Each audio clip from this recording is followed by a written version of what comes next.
everybody, Rich Lang with PrepU, just kind of hanging out in the living room with the pups again.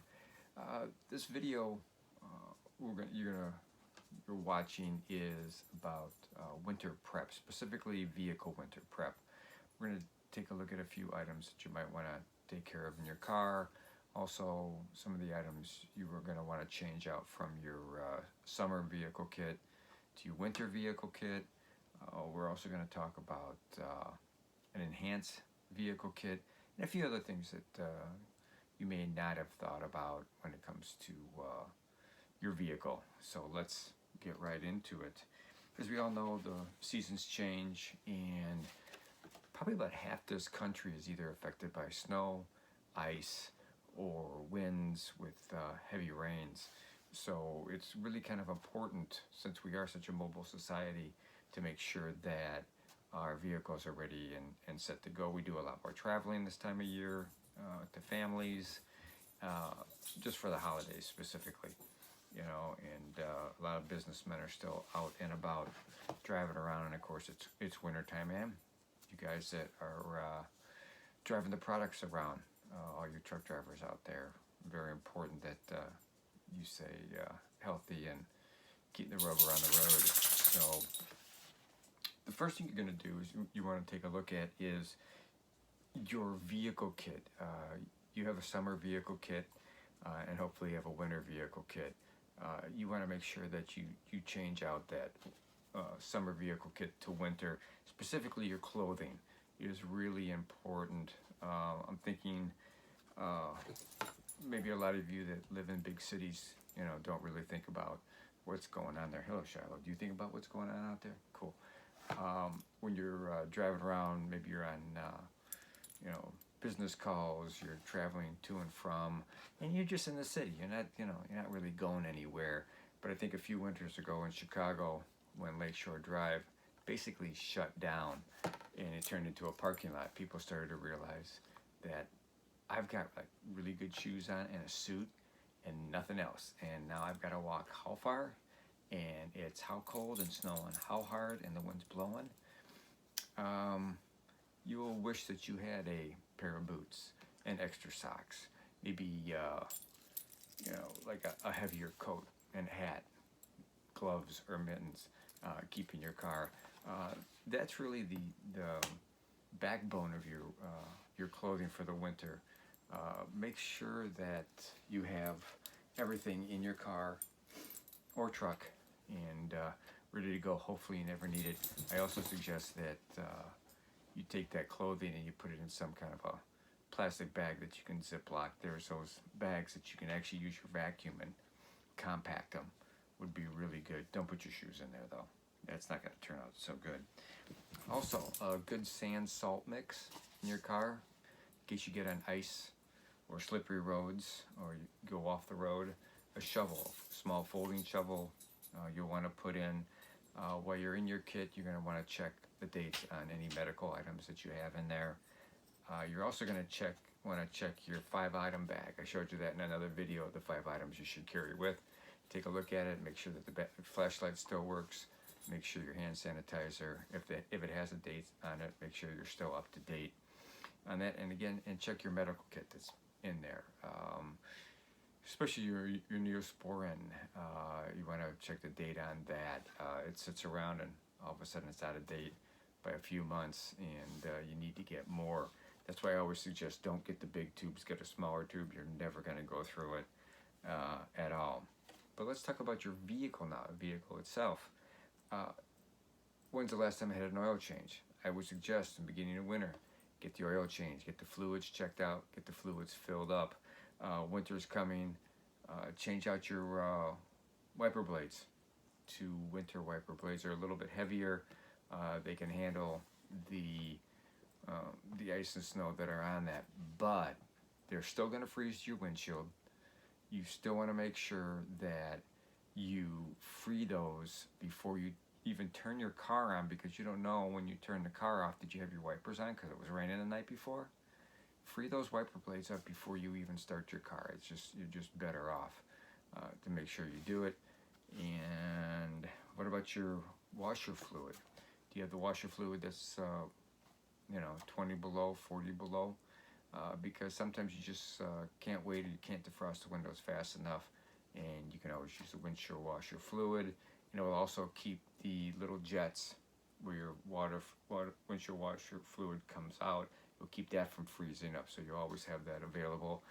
We use more windshield washer fluid in the winter due to salt, and you're going to go through it quicker. So it wouldn't be bad if you, good idea to, or it wouldn't be a bad idea to keep half a gallon or a gallon in the trunk of your car or in the back of your truck. Check the air in your tires, especially your spare. When's the last time you checked the air in your spare? We talked about this in your vehicle prep kit for summer too. Check the air in your tires. Check your glove box for maps, insurance, and vehicle registration. You always want to have some cash in there, and whatever miscellaneous items you might want, hard candy, some chocolate, whatever like that, just to have in there. I always like a few paydays. I love those, just for something in case you're hungry or you get stuck somewhere. And for those of you that live in certain areas that can have it, you might want to change out to winter tires. Some have studs. I don't know how much of the country allows that anymore. And chains. Make sure you got them. Make sure they're oiled up. Make sure they're not rusted in one position and you can't even get them on. Make sure the springs are good and they work when you need them. Couple tips. Water bottles. You're going to carry water bottles with you, obviously. Put those in plastic bags. And the reason I say that is they're going to freeze. And when they thaw out, if it cracks the bottle or whatever, at least the water stays in the plastic bottle and doesn't get all over your trunk or whatever. And never, ever let your fuel in your tank go below a half. It's inevitable. All gasoline has water in it. It's just the way it is. Water seeps into the tanks. Water gets in when they're filling the tanks with fluid and it's raining outside. Fill the tanks with gasoline or diesel, it gets into the underground tanks. Some tanks have leaks over time. You're going to get water in your fuel. That water is going to settle when you get down to when it's well below a half. That water could freeze. It's just going to happen. I've seen it and I've heard about it. So keep your fuel no lower than a half a tank. It should be filled all the time, and we all know why. You get stuck. You need that fuel just to keep warm. I talked about a winter vehicle survival kit. Basically, just go over it real quick. Hopefully this will be on Google Docs pretty soon for that you guys can all, and gals can access it. So, like I said, a shovel, probably a foldable one is good. It doesn't really have to be that big. Just whatever you want. A small axe or hatchet. Sand. Sand is always good. A couple buckets of sand would be really good. You want to carry water, like we said before. Keep water, put it in a plastic bag. Always double check it, especially when you're going to go on a trip. Triple up on the water, just so you have it. Blanket and pillow. If you got kids, you got blankets and pillows, especially if you're going on a longer trip. Large candles. If you get stuck somewhere, you can light those candles and it will give off a little bit of heat. Fire making supplies. Just some tinder or some fire starter, obviously matches and lighters, which you should have in your, the 5 things you should always carry. Kit should be matches and lighter, and that should be in your glove box. Like I said before, extra boots, socks, thermal underwear, pants, shirt, and a sweatshirt. It may seem like a little overkill, but if you're working and sweating, if you're stuck trying to get your car out, you're going to want to change into something because you don't want to freeze. Winter hat's a must, gloves or mittens. I always keep that in my car all the time because you never know what the weather is going to be like or where you're going. That's another thing. Where are you going? Are you going someplace where it's going to be even colder, even snowier? Are you prepared for that? Energy bars, chocolate, glasses. Always keep an extra set of reading and or prescription glasses if you can, and sunglasses. Sunglasses are much more needed in the winter than they are in the summer, because let's face it, in the summer you've got green grass and you've got just blacktop and regular roads and houses, but in the winter that all becomes white, and when the sun comes out it glares. They call that snow blindness. and it can blind you. I mean, that's the only way for me to explain it to you. Always have flashlights with extra batteries. Double up on your batteries. It's always good to have extra.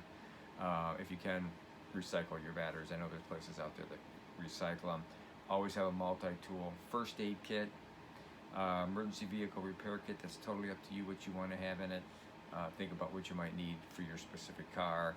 Some cars even come with emergency kits, vehicle repair kits. Cash in small denominations. You always want to have a couple $100 in cash in the car available for you for whatever. And there's even times when I forgot to bring money for lunch, and I'll actually go into that, and then I'll have lunch money, and then obviously put the money back.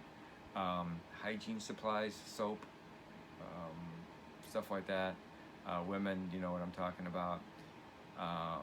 Maps. If you don't have maps in your car, which you should have, at least have maps in your vehicle survival kit. Maps of where you're going or where you might go. If you're going to go on a trip, make sure you have maps. We'll talk about that in a second. And I have blankets and pillows down here twice. I'll have to take that off. That's the kind of stuff that you want to have with you. You want to have available for you to use in your car. And like I said earlier, this is the time of year that a lot of people go on trips. So I've just got a couple of trip tips here. All right, before you go, let people know where you are going and what directions you are taking. And if you change directions for whatever reason, if GPS all of a sudden say, I have a faster route, tell the people the faster route.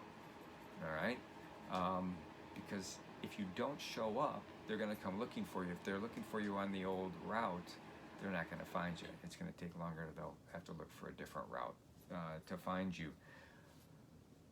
Wherever you are going, call when you are leaving. And if you are not calling a person that you're arriving at, like you're talking to somebody else other than like grandma where you're going, call that person and tell them, hey, I made it, everything's cool, we're all good. Obviously, if you're calling somebody where you're going, like to grandma's house, saying, hey, we're leaving right now, and you arrive, you don't have to call her. She knows you made it there. Start every trip with a full tank of gas. Always a full tank of gas. Like I said before, have extra water. Double up, triple up on your water. Have it in the car. It's always nice to have. Carry extra cash. Cards are nice. You know, debit and credit cards are nice, but you may need cash. That's just the way it is. And change in small bills. So if you need to get in a vending machine or whatever, you have that. Do not rely on your GPS. Be prepared.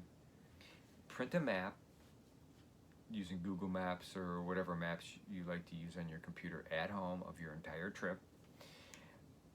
Or carry a purchase map, a regular map, a state map, or a county map, or whatever, where you're going. Have a backup. Don't just rely on GPS. And also check to make sure if you have cell phone coverage all the way. I mean, every cell phone company, they have maps of where their coverage is and where their coverage isn't. I mean, a lot of places it's totally covered, but there are still spot areas out west, way up north that the coverage is iffy, you know. And with your cell phone, as long as you're gonna have a cell phone, have some kind of backup, some kind of power brick, something that you don't have to rely on the car to charge it. If you're traveling in groups, like, you know, say 2 or 3 families are going someplace, maybe you're going to Florida for the holidays, or after the holidays you're going there, do not travel in a caravan. Do not, like, car after car after car, and always try to stay together. Those of you that have tried this, you understand what you're saying, because there's multiple reasons why you're going to stop. You have multiple age kids, you have different situations in each car. Some of the things you're going to stop for are food and fuel and bathroom breaks.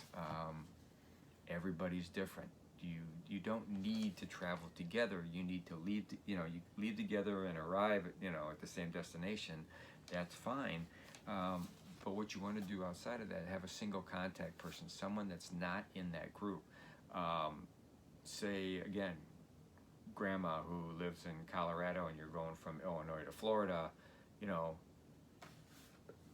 let grandma know that you're all leaving. If there's a problem along the way, you call grandma, and then wherever you get to your destination, if it's halfway staying at a hotel, then you call in, and then she can say, or she can call back, and if they can't get a hold of you, that hey, you know, so and so has trouble, they're around this location, and hopefully you'll have service, and you won't really need to do that, but you can keep in contact a different way, text, whatever, on the phone.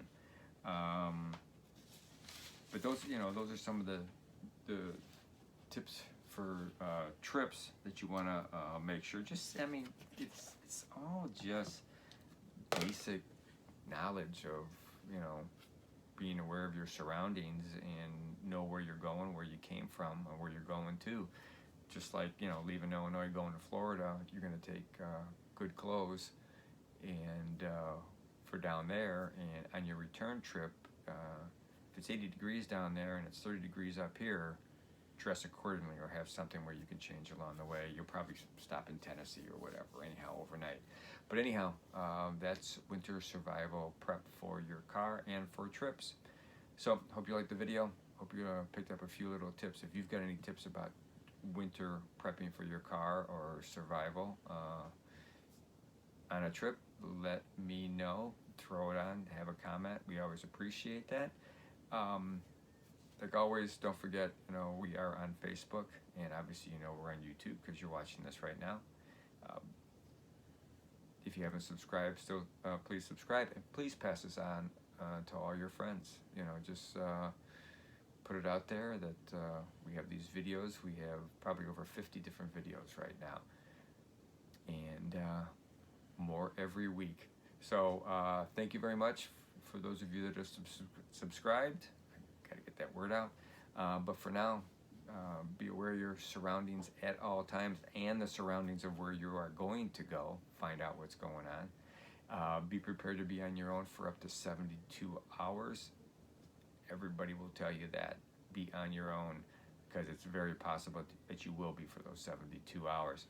And always prep like your life depends on it, because not only your life depends on it, but your family's life depends on it. And this time I can point out Lily, her life depends on it. Thanks a lot. Take care. See you next time.